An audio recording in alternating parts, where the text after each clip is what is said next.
UP board की intermediate की परीक्षा रद्द किए जाने की सरकार ने की घोषणा। इससे पहले कोरोना महामारी की स्थिति को मद्देनजर यूपी बोर्ड की हाई स्कूल की परीक्षा भी की जा चुकी है रद्द।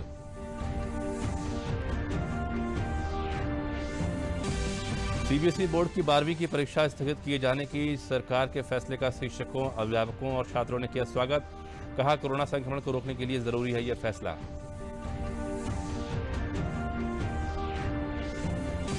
प्रदेश में कोविड संक्रमण की स्थिति में तेजी से हो रहा है सुधार। मुख्यमंत्री योगी आदित्यनाथ ने उच्च स्तरीय समीक्षा बैठक में कोविड प्रोटोकॉल का सख्ती से पालन कराए जाने के निर्देश दिए।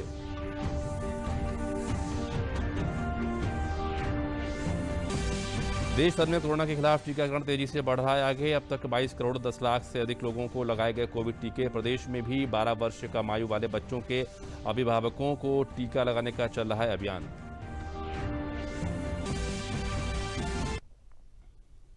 नमस्कार, मैं हूं प्रणव अग्नोत्री। समाचार अब विस्तार से। यूपी बोर्ड की हाई स्कूल परीक्षा रद्द होने के बाद अब इंटरमीडिएट की परीक्षाओं को भी सरकार ने रद्द कर दिया है। उप मुख्यमंत्री डॉक्टर दिनेश शर्मा ने मुख्यमंत्री योगी आदित्यनाथ से मुलाकात के बाद कोरोना महामारी की स्थिति के मद्देनजर परीक्षा रद्द किए जाने की घोषणा की है। उन्होंने कहा कि इस बारे में समीक्षा बैठक के बाद निर्णय लिया गया है। उप मुख्यमंत्री ने कहा कि 100 साल के इतिहास में पहली बार इंटरमीडिएट की परीक्षा रद्द की गई है। प्रधानमंत्री जी ने पूरे देश में जिस प्रकार से अलग अलग प्रदेशों की समीक्षा करने के बाद सीबीएसई बोर्ड में उन्होंने 10वीं और इंटरमीडिएट दोनों की परीक्षा को रद्द कर दिया था। उत्तर प्रदेश में माध्यमिक शिक्षा परिषद बोर्ड चूँकि विश्व का सबसे बड़ा बोर्ड है और हमारे पहले तो 60 लाख बैठते थे, 56 लाख से भी ऊपर विद्यार्थी इसमें बैठ रहे थे। 100 साल का इतिहास है और 100 साल के इतिहास में पहली बार हमारी हाई स्कूल और इंटरमीडिएट की परीक्षा नहीं होगी। कहने का तात्पर्य यह है कि हाई स्कूल की परीक्षा हम पहले निरस्त कर चुके थे। आज हम इंटरमीडिएट की जो 12वीं कक्षा है उसकी परीक्षा को भी कोरोना का संक्रमण देखते हुए उसको हम निरस्त कर रहे हैं। सीबीएसई की 12वीं की बोर्ड की परीक्षा स्थगित करने के फैसले का शिक्षकों और अभिभावकों ने स्वागत किया है। मुश्किल के इस दौर में सरकार के फैसले का स्वागत करते हुए शिक्षकों और अभिभावकों ने ट्वीट कर पीएम को धन्यवाद दिया। अभिभावकों के ट्वीट पर प्रतिक्रिया देते हुए प्रधानमंत्री ने कहा कि छात्रों का स्वास्थ्य और कल्याण हमारी सर्वोच्च प्राथमिकता है। छात्रों के लिए यह एक मुश्किल वर्ष रहा है। बड़े होने की खुशियां आंशिक रूप से छिन गईं। उन्हें अपने घरों में बंद रहना पड़ा और दोस्तों के साथ वक्त बिताने के लिए कम समय मिला। उन्होंने कहा कि परीक्षाओं को स्थगित करना वर्तमान समय में सबसे अच्छा और सबसे अधिक छात्र हितैषी निर्णय था। एक शिक्षक के ट्वीट का जवाब देते हुए पीएम ने कहा कि कोविड काल में शिक्षक समुदाय के प्रयासों की सराहना की। उन्होंने कहा कि पिछले 1 साल में शिक्षक समुदाय ने उत्कृष्ट भूमिका निभाई है। मैं छात्रों का समर्थन करने के लिए और शिक्षा यात्रा को नए सामान्य के तहत जारी रखने के लिए सभी शिक्षकों की सराहना करता हूं।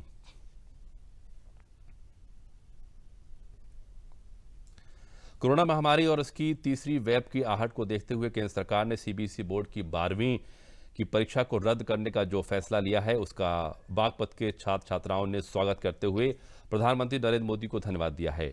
छात्र छात्राओं का कहना है कि जिंदा रहेंगे तो भविष्य में परीक्षाएं भी देंगे और करियर भी बनाएंगे। हालांकि बच्चों ने परीक्षाओं की पूरी साल तैयारी की। इसे देखते हुए वो थोड़े निराश अवश्य हैं, लेकिन इसके एवज में वो हालात सुधरने पर परीक्षा कराने का एक विकल्प भी मांग रहे हैं। बागपत में सीबीएसई से मान्यता प्राप्त 57 स्कूल हैं, जिसमें से 28 को परीक्षा केंद्र बनाया गया है, जिनमें 3500 छात्र छात्राओं को परीक्षा देनी थी। मैंने एग्जाम्स को जो डिप्लॉय किया है बहुत अच्छा किया। ये प्रधानमंत्री ने जो डिसीजन लिया है कि सीबीएसई की 12th की परीक्षा नहीं होंगी, वो सही है नहीं? तो मेरा मानना है कि ये बिल्कुल सही डिसीजन है, क्योंकि फर्स्ट अवर हेल्थ। हम रिमझिम मैम, मैं 12th TPS की साइंस की स्टूडेंट हूँ। मेरे अकॉर्डिंग सरकार ने जो भी फैसला लिया है 12th की बोर्ड परीक्षा ना कराने का, वो बिल्कुल सही है। मेरा नाम धुन जैन है। मैं 12th कॉमर्स की स्टूडेंट हूँ ग्रोवेल पब्लिक स्कूल से। जो सीबीएसई के लिए प्रधानमंत्री जी ने फैसला लिया है कि 12th क्लास की परीक्षाएं नहीं होंगी, वो हमारे फेवर में ही है, क्योंकि हमारी हेल्थ हमारी प्रायोरिटी है। मुख्यमंत्री योगी आदित्यनाथ ने कहा है कि राज्य सरकार की ट्रेस, टेस्ट एंड ट्रीट की नीति से प्रदेश में कोविड संक्रमण के मामलों में लगातार कमी आ रही है। कोरोना संक्रमण के मामलों में लगातार कोरोना संक्रमण की पॉजिटिविटी दर में लगातार कमी और रिकवरी दर में निरंतर वृद्धि हो रही है। मुख्यमंत्री वर्चुअल माध्यम से उच्च स्तरीय बैठक में प्रदेश में कोविड-19 की स्थिति की समीक्षा कर रहे थे। मुख्यमंत्री ने कोरोना से बचाव और उपचार की व्यवस्थाओं को सुदृढ़ बनाए रखने के लिए निर्देश दिए। बैठक में बताया गया कि 5 करोड़ से अधिक कोरोना टेस्ट करने वाला उत्तर प्रदेश देश का पहला राज्य बन गया है। राज्य में कोरोना संक्रमण की रिकवरी दर बढ़कर 97.1% हो गई है। मुख्यमंत्री ने कहा कि राज्य में कोरोना संक्रमण में तेजी से कमी के बावजूद संक्रमण को नियंत्रित रखने के लिए पूरी सावधानी एवं सतर्कता बरतने की जरूरत है। इसके दृष्टिगत सभी जनपदों में कोविड-19 से बचाव के लिए निर्गत गाइडलाइंस का प्रभावी ढंग से पालन कराया जाएगा। उन्होंने निर्देश दिए कि किसी भी स्थल पर अनावश्यक रूप से भीड़भाड़ न हो, घर से बाहर निकलने पर मास्क और 2 गज की दूरी का अनिवार्य रूप से पालन किया जाए। देश में कोरोना वायरस के दैनिक मामलों में लगातार गिरावट दर्ज की जा रही है। स्वास्थ्य और परिवार कल्याण मंत्रालय के मुताबिक देश भर में कोरोना के 1,34,000 से अधिक नए मामले सामने आए हैं। तो वहीं पिछले 24 घंटों में 2,11,000 से अधिक मरीज उपचार करवाकर स्वस्थ हो चुके हैं। इसके बाद देश में रिकवरी रेट बढ़कर 92.79% हो गया है। इस समय देश में सक्रिय मामलों की कुल संख्या 17,13,413 है। बीते 24 घंटों में देश भर में कोरोना के 2,887 लोगों की मौत हुई है। साप्ताहिक पॉजिटिविटी रेट वर्तमान में 7.66% दर्ज की गई है और दैनिक पॉजिटिविटी रेट 6.21% हुआ है, जो लगातार 10 दिन से 10% से कम बना हुआ है।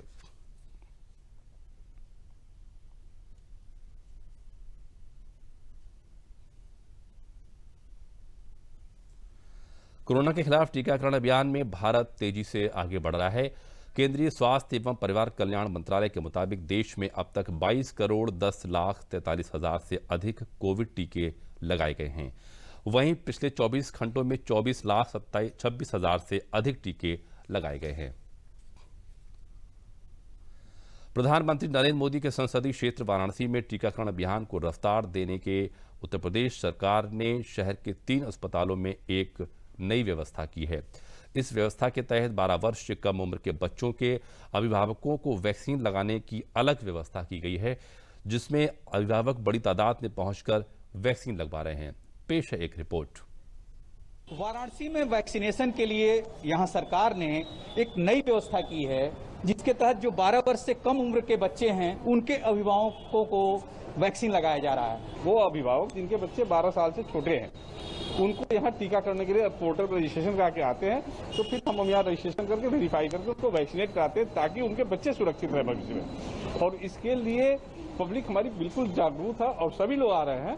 ये बहुत ही अच्छी सुविधा है। ये सरकार का बहुत ही अच्छा प्रयास है। हम सरकार को इसलिए बहुत बहुत धन्यवाद देते हैं। ये फायदे में तो है, ये इसको बहुत पहले ही सबको लगवा लेना चाहिए था और ये जो ड्राइव है गवर्नमेंट की, ये बहुत फायदेमंद है सब लोगों के लिए। यहाँ पे अच्छी व्यवस्था है और पेरेंट्स भी जागरूक हैं, आ रहे हैं अपने लिए, अपने बच्चों के लिए वैक्सीन लगवाने। ये एक बहुत अच्छी व्यवस्था है, शहर के 3 अस्पतालों में दी गई है। आप लोग भी जरूर निकलें, वैक्सीन लगवाएं और साथ ही 2 गज दूरी, मास्क जरूरी। कैमरा पर्सन वीरेंद्र प्रताप सिंह के साथ doctor Harikesh Bahadur Singh Gautam, DD news, Varanasi. केंद्रीय स्वास्थ्य मंत्रालय ने कोविड-19 वैक्सीन की 30 करोड़ खुराक आरक्षित करने के लिए हैदराबाद स्थित वैक्सीन निर्माता कंपनी बायोलॉजिकल ई के साथ व्यवस्था को अंतिम रूप दिया है। इन वैक्सीन खुराकों का निर्माण और भंडारण अगस्त से दिसंबर के बीच बायोलॉजिकल ई कंपनी द्वारा किया जाएगा। इस उद्देश्य के लिए केंद्रीय स्वास्थ्य मंत्रालय ने कंपनी को 1500 करोड़ रुपए अग्रिम भुगतान करेगा। पहले और दूसरे चरण के ट्रायल में आशाजनक परिणाम आने के बाद बायोलॉजिकल ई का कोविड-19 वैक्सीन वर्तमान में तीसरे चरण के परीक्षण से गुजर रहा है।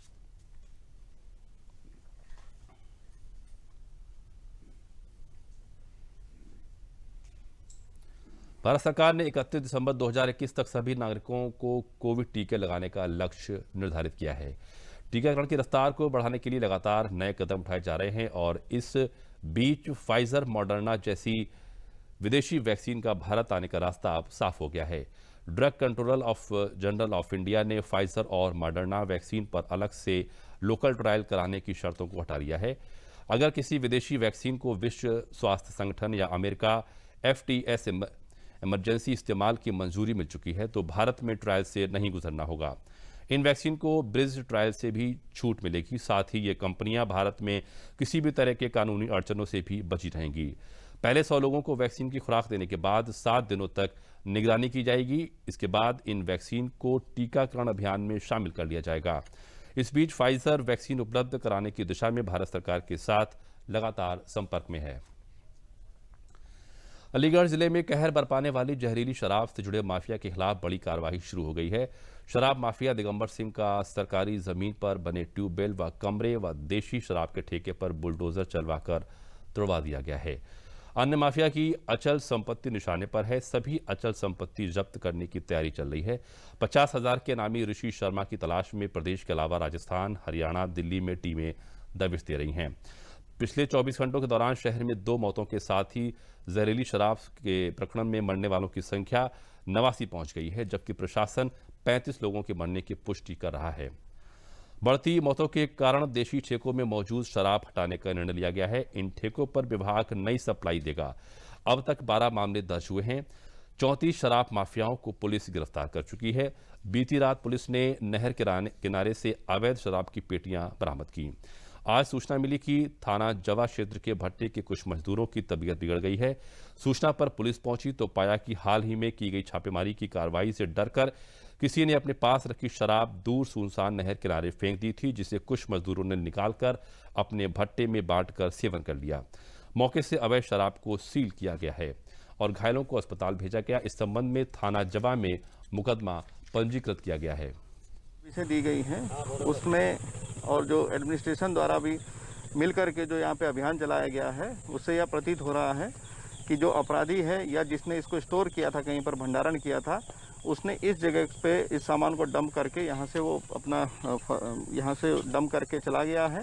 और इस जगह से जो नियरेस्ट जो ठेके हैं वो भी यहाँ से लगभग 2 किलोमीटर से दूर हैं। तो जो प्रथम दृष्टया प्रतीत हो रहा है कि इस दूर दराज के सुनसान इलाके पर इन लोगों ने इसको डंप करने के इरादे से यहाँ पर माल को डंप किया, जिसको यहाँ से लगभग 1.5 किलोमीटर दूर जो भट्टे वाले हैं उन्होंने इसको यहाँ से उठा लिया, अपने यहाँ बांट करके लोगों को इसको पिला दिया, जिससे उनकी तबीयत खराब हुई है। जो जिनकी तबीयत खराब हुई उनको चिकित्सा के लिए तुरंत रेफर यहाँ से किया गया और वो उसमें से कई लोग अभी चिकित्साधीन हैं और अभी तक इसमें 3 लोगों की मृत्यु की सूचना पुलिस को प्राप्त हुई है। जनपद हापुड़ की हैंडलूम नगरी पिलखुआ पहुंचे केंद्रीय मंत्री जनरल वीके सिंह ने सामुदायिक स्वास्थ्य केंद्र पिलखुआ का निरीक्षण किया। केंद्रीय राज्य मंत्री जनरल सिंह ने अस्पताल का निरीक्षण कर अस्पताल में मरीजों के लिए पर्याप्त सुविधाओं का जायजा लिया।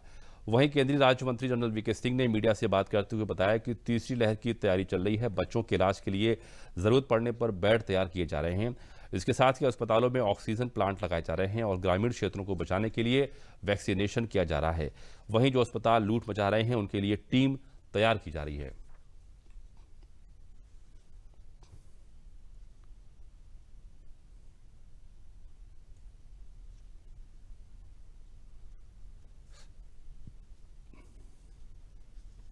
तीसरी लहर की बात हो रही है, उसके लिए तैयारी चल रही है। अलग अलग जगह पर ऑक्सीजन की ठीक तरीके से आपूर्ति हो सके, तो जितने सीएचसी हैं, कम्युनिटी हेल्थ सेंटर, सबके अंदर ऑक्सीजन का प्लांट लग रहा है। जीएस मेडिकल कॉलेज के अंदर एक बड़ा प्लांट लग रहा है ताकि ऑक्सीजन की आपूर्ति ठीक तरह से कराई जा सके। बच्चों के लिए जो बेड्स बनने हैं 100 बेड, ठीक है, उसके लिए एक्शन लिया जा रहा है ताकि अगर बच्चे बीमार पड़ते हैं तो बच्चों के इलाज का पूरा काम किया जा सके। और वैक्सीनेशन के लिए काफ़ी ज़ोर शोर से वैक्सीनेशन की ड्राइव चल रही है, तो खासकर ग्रामीण इलाके में, ताकि सब लोगों को का टीकाकरण सही तरीके से सही समय पर हो सके। शाहजहांपुर में पंडित प्रसाद बिस्मिल स्वशासी राज्य चिकित्सालय में कोरोना महामारी की तीसरी लहर से निपटने की तैयारियों को लेकर कैबिनेट वित्त एवं चिकित्सा मंत्री सुरेश कुमार खन्ना और प्रमुख सचिव स्वास्थ्य आलोक कुमार ने निरीक्षण किया। इस दौरान उन्होंने यहां के अधिकारियों और डॉक्टरों से कोरोना की तीसरी लहर में बच्चों के सबसे ज्यादा प्रभावित होने की आशंका एवं तैयारियों को लेकर एक बैठक की। इस दौरान मीडिया से बात करते हुए श्री खन्ना ने बताया कि यहां आने का मुख्य उद्देश्य यहां लग रहे ऑक्सीजन प्लांट के साथ ही अन्य व्यवस्थाएं भी दुरुस्त हों ताकि आने वाली तीसरी लहर से कोई परेशानी न हो। उन्होंने बताया कि प्रशासन की सक्रियता और जन सहयोग से आज कोरोना के केस 3,10,783 से घटकर मात्र 28,000 रह गए हैं और रिकवरी रेट भी 97% हो गया है। कोरोना काल में खर्च काफ़ी हुआ है और ऐसे में राजस्व बढ़ाने के लिए मॉनिटरिंग कलेक्शन लगातार कर रहे हैं, लेकिन सरकार कोई नया टैक्स लगाने नहीं जा रही है। एक्सटेंड हो जाए, बढ़ जाए। अभी 2 मशीनें हैं, चाहते थे 6 मशीनें काम करने लगे। ऑक्सीजन का प्लांट हो जाए, जितनी जल्दी हो जाए फंक्शनल हो जाए, और वो हो जाए क्या नाम, जितनी भी चीज़ें चल रही हैं उनको एक्सपीडाइट करवाने के लिए हम खासतौर से आज यहाँ पर सभी लोगों का प्रयास भी है और लगातार केसेस कम हो रहे हैं। कोरोना के केसेस 3,10,783 थे, आज मात्र 28,000 केस रह गए और जो हमारा रिकवरी रेट है वो 97% से ऊपर पहुंच गया। हमारा केस फैटेलिटी रेशियो भी 1.2% है। तो हर तरह से अब कोरोना से निजात मिल रही है। उसके लिए प्रशासन भी पूरी तरीके से सक्रिय है और जन सहयोग भी हमको बहुत मिला। अभी कोरोना के ऊपर खर्चा हुआ ये सही है और हमारा लगातार ये प्रयास रहता है कि हम जो हमारा रेवेन्यू है वो बढ़े और उसके लिए हर स्तर पर प्रयास किए जाते हैं। मॉनिटरिंग भी करते हैं, कलेक्शन के ऊपर भी जोर देते हैं और हर प्रकार से हम मॉनिटरिंग करके, लेकिन अभी कोई नया टैक्स लगाने नहीं जा रहे। मेरठ में कोरोना महामारी को देखते हुए समाज के सभी लोग इसे समाप्त करने और इससे बचने के लिए अहम भूमिका निभा रहे हैं। ऐसे ही मेरठ की जनहित फाउंडेशन फ्रंटलाइन वर्कर्स व आम नागरिकों को N95 मास्क वितरित कर रही है। संस्था के द्वारा शहर के बाद अब दक्षिण विधायक डॉक्टर सौमेंद्र तोमर के साथ गांव-गांव जाकर आंगनबाड़ी, आशा व ग्रामीणों को N95 मास्क व दवाइयों की किट भी वितरित की जा रही है। विधायक डॉक्टर सौमेंद्र तोमर ने इस दौरान कहा कि प्रधानमंत्री नरेंद्र मोदी व मुख्यमंत्री योगी आदित्यनाथ के नेतृत्व में कोरोना संक्रमण धीरे धीरे कम हो रहा है और गांव में ऑक्सीजन बेड और अस्पतालों की व्यवस्था की जा रही है। फ्रंटलाइन वर्कर्स ने इस महामारी में अहम भूमिका निभाई है। संस्था की निर्देशिका अनीता राणा ने बताया कि उन्होंने 61,000 N95 मास्क वितरित करने का लक्ष्य स्थापित किया है, जिसमें अभी तक मेरठ स्वास्थ्य विभाग, पुलिस, नगर निगम छावनी परिषद, मीडियाकर्मी और ग्रामीणों को मास्क वितरित किए जा रहे हैं, जिससे कोरोना संक्रमण से बचा जा सके। कि सरकार के द्वारा ही और हम लोग भी, जैसे मैं धन्यवाद देना चाहता हूँ, ऐसे स्वयंसेवी संगठन हमारे जनहित फाउंडेशन की अनीता राणा जी भी हमारे साथ हैं, जो गांव-गांव में मास्क का वितरण भी करवा रही हैं। सरकार भी अपने सरकार के जो, चाहे मैं CSC की बात करूं, PSC की बात करूं, हम लोग उनको भी सुधार रहे हैं। उनमें बेड की व्यवस्था कराना, ऑक्सीजन प्लांट लगवाना, इसके अलावा हमारी आंगनबाड़ी की कार्यकर्ता, हमारे ANM सभी गाँव में जाकर दवाइयों की किट भी वितरित कर रही हैं। ये भी जांच कर रही हैं कोई बुखार से पीड़ित तो नहीं है, उनको सावधानी के लिए भी। और मैं कह सकता हूं कि सरकार पूरी सजगता के साथ अपने उत्तर प्रदेश के नागरिकों का ध्यान रख रही है और मुझे लग रहा है कि धीरे धीरे हम लोगों ने कंट्रोल भी किया है। प्रथम मैं अपने माननीय प्रधानमंत्री जी और यूपी के माननीय मुख्यमंत्री जी का बहुत बहुत आभार व्यक्त करूंगी। उनकी समय समय पर लोगों से अपील की जा रही है किस तरह से वो घर से निकलने से पहले मास्क का इस्तेमाल करें, 2 गज दूरी को बनाए रखें। उसी प्रेरणा से मैंने भी अपनी संस्था के माध्यम से 61,000 N95 एक मुहिम स्टार्ट की है, जिसमें हम जो फ्रंटलाइन वर्कर्स हैं, चाहे वो पुलिस कर्मचारी हैं, चाहे वो सफाई कर्मचारी हैं, चाहे वो आशा, ANM, आंगनवाड़ी हैं और डॉक्टर्स हैं, नर्सेज हैं, इसमें हमने जगह जगह पर हमने अभी तक 45,000 मास्क हम वितरित कर चुके हैं। अब अगली कड़ी में हम लोग गांव-गांव जाके जो निगरानी समिति बनी हुई है, उन लोगों को हम ये मास्क का वितरण भी कर रहे हैं और उनको इसको लगाने के लिए लोगों को जागरूक भी कर रहे हैं, जिससे हमारा जो अभी थोड़ा समय, अभी काफ़ी सुधार आया है। अब जो हमारी बचा हुआ समय है, इसमें अगर हम मास्क लगाएंगे और थोड़ी सी दूरी को बना के रखेंगे, निश्चित रूप से हम इस पर विजय पा लेंगे। भारत सरकार ने एक बार फिर कोरोना काल में गरीबी से पीड़ित लोगों की सहायता के लिए निःशुल्क प्रधानमंत्री गरीब कल्याण योजना के अंतर्गत राशन वितरण कार्यक्रम का आयोजन किया है। श्रावस्ती जनपद के फतुहापुर में कोटेदार के द्वारा प्रधानमंत्री गरीब कल्याण योजना के तहत राशन वितरण किया जा रहा है, जिसमें राशन की दुकान पर आने वाले कार्ड धारकों को मास्क लगाकर आना जरूरी है, जिसमें गरीबों को निःशुल्क 5 किलो राशन दिया जा रहा है। वहीं सैनिटाइजर और सोशल डिस्टेंसिंग का पूरा ख्याल रखा जा रहा है। इसी सिलसिले में राशन कार्ड धारक कहते हैं कि पिछली बार भी प्रधानमंत्री ने हम गरीबों को इस मुसीबत के समय निःशुल्क राशन मुहैया कराया था। वहीं इस कोरोना काल में भी प्रधानमंत्री हम लोगों को निःशुल्क राशन दे रहे हैं।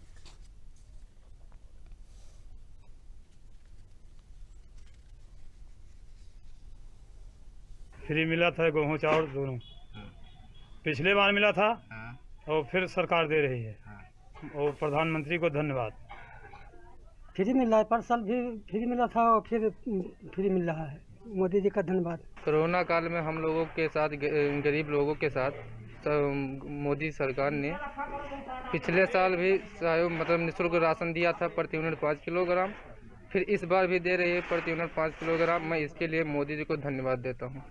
सरकार पिछली बार भी गल्ला फ्री मिला रहा नरेंद्र मोदी जी की तरफ से, और अब की बार भी गल्ला फ्री मिल रहा है और उनको बहुत बहुत धन्यवाद। बच्चियों की उच्च शिक्षा, सुदृढ़ सामाजिक आर्थिक स्थिति और उज्जवल भविष्य के लिए शुरू की गई सुकन्या समृद्धि योजना का लाभ देने में बाराबंकी ने नंबर 1 का स्थान प्राप्त किया है। जिले में निर्धारित लक्ष्य के सापेक्ष 19,541 कन्याओं के खाते खोलकर उन्हें लाभान्वित किया गया है। इस उपलब्धि पर अधीक्षक डाकघर बाराबंकी मंडल ए के अवस्थी ने बताया कि जिले ने बीते वित्तीय वर्ष की शुरुआत से ही 0 से 10 वर्ष तक की आयु की अधिक से अधिक बालिकाओं का सुकन्या समृद्धि खाता खोले जाने का लक्ष्य निर्धारित किया था और निर्धारित लक्ष्य की पूर्ति के लिए ग्रामीण क्षेत्रों, कस्बों और नगरीय क्षेत्रों में ऐसे सभी परिवारों को चिन्हित कर कन्याओं के अभिभावकों से संपर्क किया गया। लक्ष्य पूरा करने के लिए जिले के सभी डाकघर स्तर पर, उपमंडलीय कार्यालय स्तर पर और अधीक्षक डाकघर कार्यालय बाराबंकी के स्तर पर विशेष टीमों का गठन किया गया है। कन्या समृद्धि योजना के तहत तो ये योजना चलाई जा रही है। इसमें बच्चियों को पढ़ाने के लिए कुछ अनुदान मिलता है, उससे हमारी कुछ दिक्कतें दूर हो जाती है और उनके शादी विवाह में प्रधानमंत्री जी द्वारा जो कन्या समृद्धि योजना चलाई गई है, इससे हमें 7.6% ब्याज लगकर जो धनराशि मिलती है, उससे शादी में दिक्कतें जो हैं वो दूर होती है। इसलिए मैं प्रधानमंत्री जी का धन्यवाद देना चाहता हूँ। सुकन्या योजना जो केंद्र सरकार के द्वारा चलाई गई है, उसका लाभ हम लोग प्रतिदिन ले रहे हैं और हम ये आग्रह करते हैं कि जिन लोगों ने अभी तक इसका लाभ नहीं लिया है वो अपने निकटतम पोस्ट ऑफिस पहुंच करके और इसके बारे में जानकारी लें और इसका लाभ उठाएं। इससे जो है शादी के समय में एक मुफ्त धनराशि मिलेगी, जिसका शादी के लिए हम कहीं इधर भटकेंगे नहीं और पढ़ाई के लिए भी एक मुफ्त रकम मिल सकती है। सुकन्या समृद्धि योजना बच्चियों के लिए बहुत ही लाभप्रद योजना है, जिसका जो है लाभ मिल रहा है हम सभी लोगों को। और कन्याएं जिनका कन्याओं की शिक्षा में और विवाह में इसका बहुत बड़ा योगदान है। गार्जियन की हमेशा ये समस्या रही है कि जब विवाह या शिक्षा के समय में, तो इस योजना के द्वारा बच्चियों के विवाह और शिक्षा में सभी लोगों को अत्यधिक लाभ प्राप्त हो रहा है। ब्रज क्षेत्र में कोरोना की जंग जीतने के लिए जरूरतमंद कोरोना मरीजों की सेवा से कोरोना पर नियंत्रण पाया जा रहा है। मथुरा के वृंदावन में मथुरा मार्ग स्थित पागल बाबा श्री लीलानंद ठाकुर हॉस्पिटल ट्रस्ट द्वारा संचालित अस्पताल में कोरोना के मरीजों की चिकित्सा के लिए 50 ऑक्सीजन बेड युक्त विशेष कोविड वार्ड तैयार किया गया है, जिसका उद्घाटन गीता मनीषी स्वामी ज्ञानानंद महाराज और मथुरा के जिलाधिकारी नवनीत सिंह चहल द्वारा किया गया। उन्होंने अस्पताल में कोरोना मरीजों के इलाज के लिए की गई व्यवस्थाओं को देखा। उन्होंने कहा कि यह अस्पताल ब्रज क्षेत्र के जरूरतमंद कोरोना मरीजों के लिए काफी मददगार साबित होगा। वृंदावन में ही आचार्य पंडित श्री नरोत्तम लाल सेवा संस्थान, वृंदावन अनुराग हेल्पलाइन फार्मेसी और श्री राधा बांके बिहारी हॉस्पिटल द्वारा संचालित अनुराग ऑक्सीजन कंसंट्रेटर बैंक को कोलकाता के श्याम स्टील फाउंडेशन ने उच्च क्षमता वाले 10 कंसंट्रेटर भी भेंट किए, ताकि कोरोना संक्रमित मरीजों को ऑक्सीजन की आपूर्ति जरूरत पर हो सके। कंसंट्रेटर के अलावा 25 ऑक्सीजन सिलेंडर, 2 एम्बुलेंस, 1 शवयान वाहन सेवा तथा जरूरतमंद लोगों को रोजाना भोजन भी पहुंचाया जा रहा है। तो उसके लिए यहाँ हमारी संत परंपरा के बड़े तपापूर्ण संत पागल बाबा जी महाराज, जिनके त्याग और तप का परिणाम, जहाँ एक और पागल बाबा मंदिर है और वहाँ साथ ही साथ ये जो चिकित्सालय हॉस्पिटल है पागल बाबा अस्पताल है, उनके तप का एक मूर्त रूप यहाँ दिखता है। वर्षों वर्ष तक सेवारत रहा है, लेकिन अब ये कोविड को आज से समर्पित हो रहा है। ये पागल बाबा हॉस्पिटल की आज जो शुरुआत हो रही है कोविड-19 की दूसरी लहर के बचाव के लिए, ये एक बड़ा ही सराहनीय प्रयास पागल बाबा हॉस्पिटल ट्रस्ट के जो मेंबर्स हैं और जो सभी समाजसेवी हैं जिन्होंने मिलकर ये प्रयास करके बहुत ही कम समय में इस 50 बेड के हॉस्पिटल की शुरुआत आज यहाँ पर की जा रही है। ये एक सराहनीय प्रयास है। अनुराग कंसंट्रेटर बैंक का ब्रजवासियों की सेवा के लिए जो उद्घाटन अभी 12 मई को किया गया था, उसी श्रृंखला में उस समय 15 कंसंट्रेटर से स्थापना की गई थी। 5 कंसंट्रेटर स्थानीय समाज सेवियों के सहयोग से मिले थे। 10 कंसंट्रेटर समय श्री आरसी गुप्ता जी, श्रीमती करुणा गुप्ता जी जयपुर के सहयोग से मिले थे। उसी श्रृंखला में आज 10 कंसंट्रेटर्स श्याम स्टील फाउंडेशन के द्वारा बेरीवाला परिवार के सहयोग से हमें प्राप्त हुए हैं। 10 कंसंट्रेटर्स हमें मिले हैं। 3 concentrators Ramakrishna Mission Sevashram Hospital को भी प्राप्त हुए हैं। प्रदेश सरकार द्वारा उत्तर प्रदेश के 61 जिलों में अनलॉक प्रक्रिया को शुरू करने से व्यापारियों में खुशी की लहर है।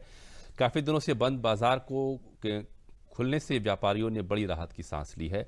कोरोना के इस काल में लोगों ने दूसरी लहर में काफी कुछ खो दिया, जिसके बाद 3 मई से उत्तर प्रदेश सरकार ने पूरे प्रदेश में लॉकडाउन लगा दिया था, जो 31 मई तक लगा रहा। लेकिन उसके पश्चात जब केस कम हुए तो 1 जून से प्रदेश के 61 जिलों में अनलॉक की प्रक्रिया शुरू की गई, जिसमें से एक प्रयागराज भी है। इस प्रक्रिया के शुरू होने के बाद 1 जून से दुकानें खुलने के बाद व्यापारियों में खुशी देखने को मिली।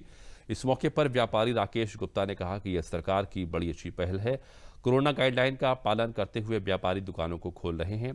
प्रयाग व्यापार मंडल के जनरल सेक्रेटरी सुहेल अहमद खान ने कहा कि सरकार को व्यापारियों के लिए भी कुछ छूट देना चाहिए, जिससे व्यापारी फिर से खड़े हो सकें। सरकार की इस कदम को व्यापारी की हैसियत से एक अच्छी निगाह से देख रहे हैं कि हम लोग कम से कम 1.5 महीने से घर पे बैठे हुए थे। अब दुकान खुल गई है, कुछ नहीं तो कुछ ना कुछ तो बिजनेस चल रहा है, जिससे हम अपने वर्करों को सैलरी वगैरह दे रहे हैं, हाउस टैक्स, बिजली वगैरह कुछ तो अदा कर पाएंगे। नहीं तो हमको अपने घर से अकाउंट से पैसा निकालना चाहते इनको पेमेंट करना पड़ता। बहुत ही सराहनीय कदम है। इससे कम से कम व्यापारियों को बहुत राहत मिली है। 1 महीने से व्यापार पूरी तरह से बंद था, जो कि अब पुनः दुकानें खुलने लगी तो व्यापारी को इससे राहत की उम्मीद हुई। कुछ व्यापार गतिविधियां चालू हुई। ये अनलॉक जो हुआ हैगा, ये अब इतने दिन हो गया था, अब व्यापारी ये अच्छी बात है। और हमने अपने यहाँ के सारे संगठनों को ये भी कहा है कि वो अपने यहाँ सोशल डिस्टेंसिंग का पालन करें, मास्क के बगैर किसी कस्टमर के यहाँ सौदा ना बेचें। इन सारी चीज़ों को जो है हम लोग फॉलो भी कर रहे हैं, गवर्नमेंट की जितनी भी गाइडलाइन है। और अब अंत में मुख्य समाचार एक बार फिर।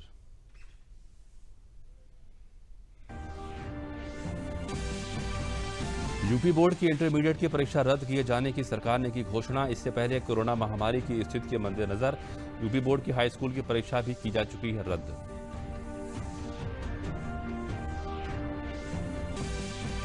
सीबीएसई बोर्ड की 12वीं की परीक्षा स्थगित किए जाने के सरकार के फैसले का शिक्षकों, अभिभावकों और छात्रों ने किया स्वागत।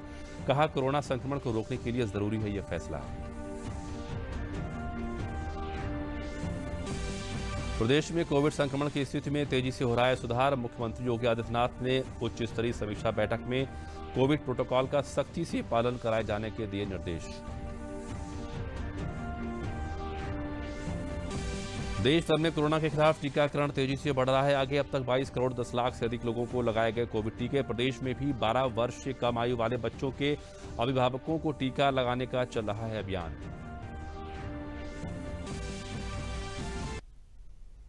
और इसी के साथ समाचार समाप्त हुए। नमस्कार।